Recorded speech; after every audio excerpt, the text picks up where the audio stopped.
Hi. Victim culture is simply a way of manipulating people, of oppressing them into submission to the delusional wishes of others, and it's working effectively on a global level.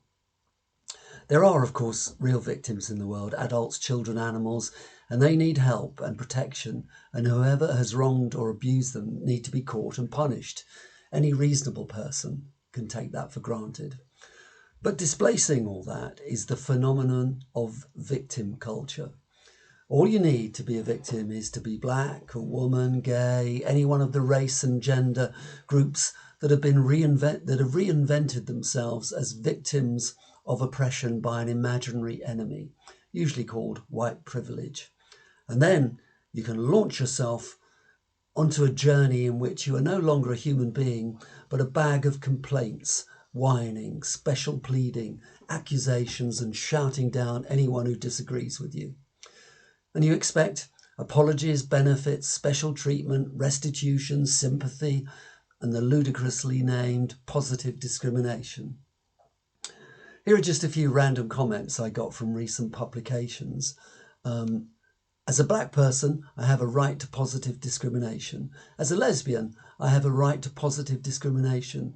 As a vertically challenged person, they mean they're small, I deserve special consideration. As a transgender person, I feel I'm entitled to special considerations. As a fat person, I deserve positive discrimination. And it goes on and on and on. And why stop? Why not say, well, as a clumsy person with a low IQ, I deserve to be fast tracked into being a brain surgeon? Or as someone who has no ability to kick a ball, I deserve to be made a Premier League striker on £200,000 a week. This victim culture is pervasive. We know that in universities where there is discriminatory behaviour, it backfires disastrously. In Australia, universities and colleges, some of them have lowered standards of entry for girls on engineering, construction, and technology degrees. And at Harvard and other American universities, they've lowered the standards of entry for blacks and Latinos. What this has meant in Australia is that the whole degree programs, or all of the degrees, are devalued. There's resentment among male students, and it's insulting to women. In America, it means that in law, for example, the dropout and fail rate is greater for blacks and Latinos for whatever reasons. But so then it then confirms a sense of failure as well as devaluing the degree program itself. All this is a corollary of the victim culture mentality. The whole educational tower starts to crumble. Enforced diversity kills things. Equal opportunity doesn't. We know that the aggressive and often violent victimhood culture of BLM simply wants to destroy society, and that its leaders stole BLM money to enrich themselves. Because professional victims are often greedy. They want something for nothing. And as the late, great Milton Friedman said, there's no such thing as a free lunch. And what he meant was somebody has to pay, even if it's the wrong person. And as Thomas Sowell said, when somebody who has never owned a slave has to apologise to someone who has never been a slave, your culture is in deep trouble. This bogus circus of cynical, self-pitying, moronic, ignorant outpouring from self-created victims actually swamps and hides the plights of real victims. Real victims tend not to trumpet their complaints from the rooftops. They're usually in too much pain or distress or in hiding or running.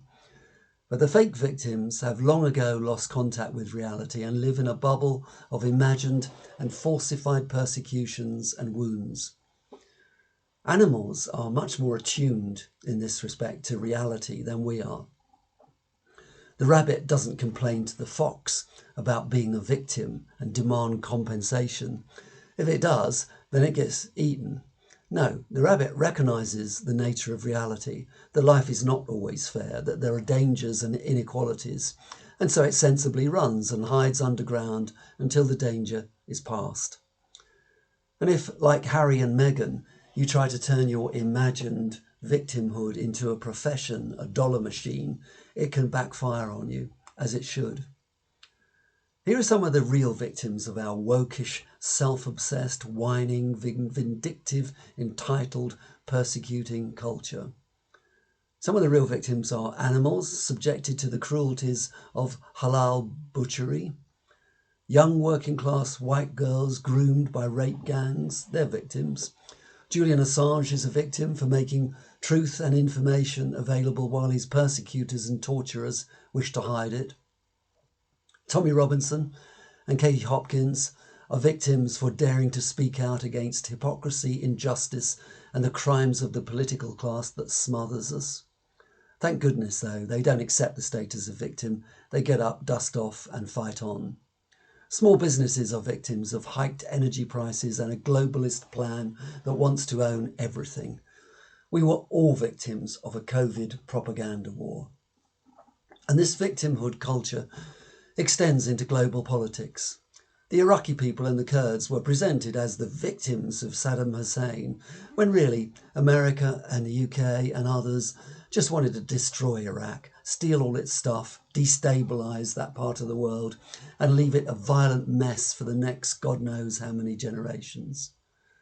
Ukraine is not a victim of Putin and Russia, but of the US, NATO, Euro proxy war against Russia, which was deliberately engineered to shore up the military-industrial complex, to weaken Russia, and, in fact, to have no common sense objective at all. It's thrown Russia and China much closer.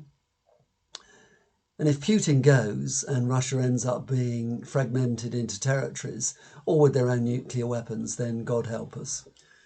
And America has the audacity to try and bully other nations like South Africa not to befriend Russia or China, but to see them as enemies. And this is South Africa, where the ANC was supported and helped by Russia all through its struggle against an apartheid which America helped reinforce. Similarly, India acknowledges that it has had friendly relations with Russia for decades, and during these years when the so-called Free West preferred the military dictatorship next door to India.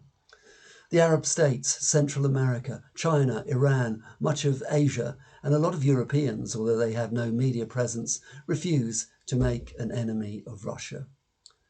Nor are these countries buying into our obsession with identity politics and woke thinking and victim culture.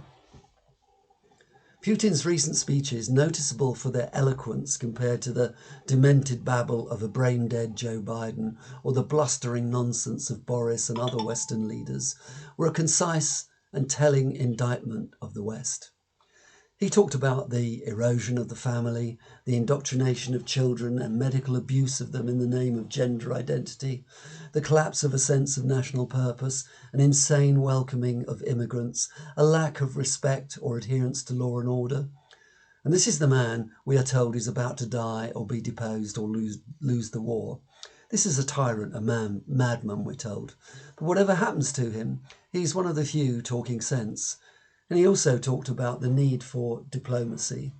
When do you hear our so-called leaders talk intelligently about a negotiated peace settlement?